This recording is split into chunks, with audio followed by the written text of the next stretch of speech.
The best thing they can do is get out. Even if it means going back to some material form of existence and having to work for a living and all like that. Best thing for them to do is get out, because when you're in association of people that have some perverted system of values, then you're stuck. You can't do anything against it. Just like if you're in look at these mortgage companies. If you were in one of these mortgage companies like Lehman Brothers that went bankrupt, and you said, you know, this is really not a good idea to do this kind of mortgage business, and you would be going against the whole management and the directors and the president and everybody. So basically you would lose your job. So the best thing to do would be to get out of the company and go find a company that's doing business the right way. That's your responsibility. If you stay with the company who's doing business in a crooked way, then when the time comes and the result comes and everyone is suffering, yeah, you're getting the result of your previous activities. So if you know something is wrong, the best thing to do is get out. Like there are so many devotees who say, yes, there are problems in ISKCON, but... and the but always has to do with some kind of loyalty or some kind of obligation to Srila Prabhupada or something like that. But the ISKCON society hasn't been under the control of Srila Prabhupada for a long time. Not since the late 60s. So try to understand, the best thing to do is to get out and to go find some alternative. That's what I did. And I searched everywhere and I tried to find some alternative, but all of the organizations were run in the same way. So what did I have to do? I had to start my own. That was literally the only thing left. Unless I wanted to be a part of somebody else's wrongdoing. So basically I was forced to become a spiritual teacher by the fact that all of the other organizations I could find were doing something against the actual teachings of Srila Prabhupada, my guru. And Prabhupada was in the same exact situation himself. When Srila Bhaktisiddhanta left the Gaudiya Math, he left instructions. Do not elect a guru. Wait, and the guru will come by Krishna's arrangement. And it will be obvious to everyone who he is. So as soon as Srila Bhaktisiddhanta left his body, what did they do? Elect a guru. What happened? He lasted about 1.5 years, and then he was found having sex with somebody's wife. So they got rid of him. And then what happened?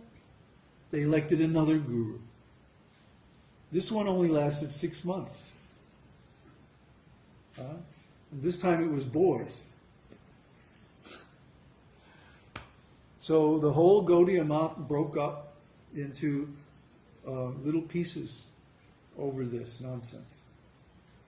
But if they had simply followed Bhaktisiddhanta's instructions in the first place, then it would have been some time, and then Srila Prabhupada would have come out when he was ready to begin his mission, and they could have all cooperated and helped him, and the world would be so much better because of this cooperative preaching.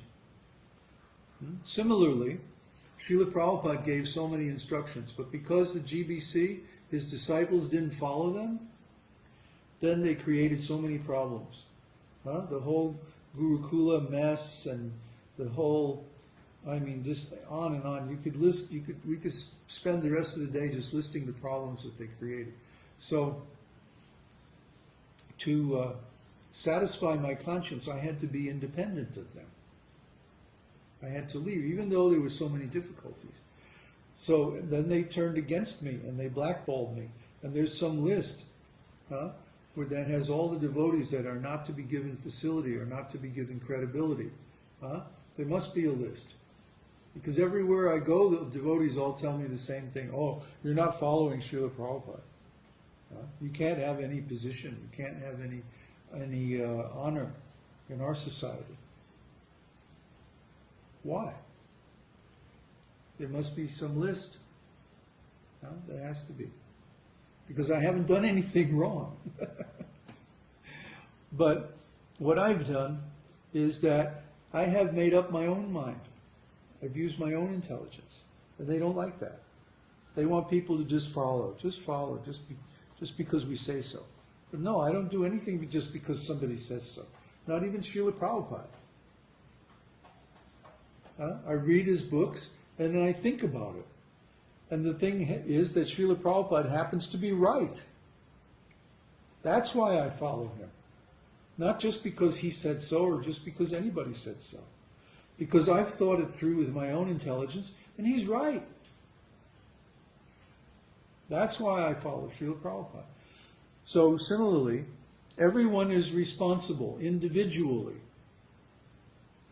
Krishna consciousness is not something you can give to a group. Because everyone's consciousness is individual. I'm conscious in my body, in my mind, in my soul. You're conscious in your body, in your mind, in your soul. I'm not conscious of your body. You're not conscious of my body. If I pinch myself, you don't feel it. So, each of us is responsible individually for our consciousness and for attaining Krishna consciousness. And if a group is going the wrong way, then we can't associate with that group, or we become caught up in their nonsense, in their misunderstanding. So, like that, we all have to be responsible for ourselves. Don't accept something just because I say so. Think it through for yourself and determine with your own intelligence whether it's right or wrong. I don't want followers. I want people who are strong and intelligent, independent, capable, competent. I want my disciples to be able to think through everything and explain everything to themselves and also to others. That's my requirement. See? So I don't accept the cheap followers that the other gurus do. And because of that, we have a different result. Remember, Prabhupada always said, judge by the result. So if people are becoming Krishna conscious, if people are making advancement, if people are becoming purified, they must be doing something right. Whether it's not really up to me, it's up to them. I can't control their consciousness. I don't have a remote control where I can turn up your Krishna consciousness. I wish I did. It would make things easier.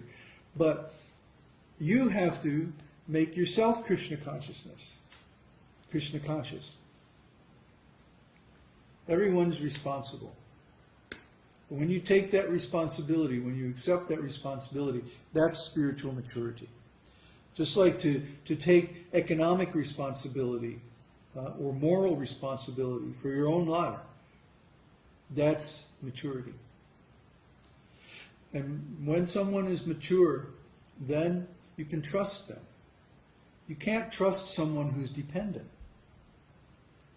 because they're not in charge of their own decisions. They're not in charge of their own life.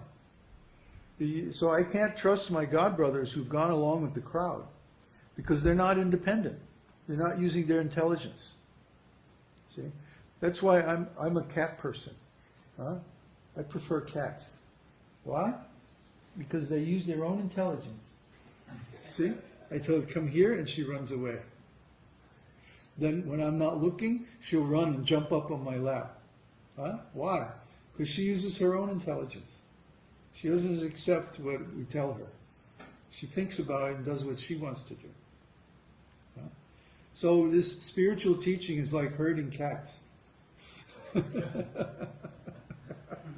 You have to give them the intelligence, give them the knowledge, and then turn them loose and trust them to do the right thing. Because, I don't want to spend the rest of my life giving orders. That sucks. So other devotees, they have a different idea. Oh, it's, follow instructions. Do what I say, not as I do. Do what I say. So we don't agree with that. We don't like that style. We have a different style. If you like what we're doing, then stick around. Okay. More questions? Yeah, more questions? From Carl Clements. Babaji, to be conscious of our own consciousness in japa, why is it necessary to utter the mantra aloud? Is chanting in the mind acceptable? We've discussed this question many times. It keeps coming up. I don't know why.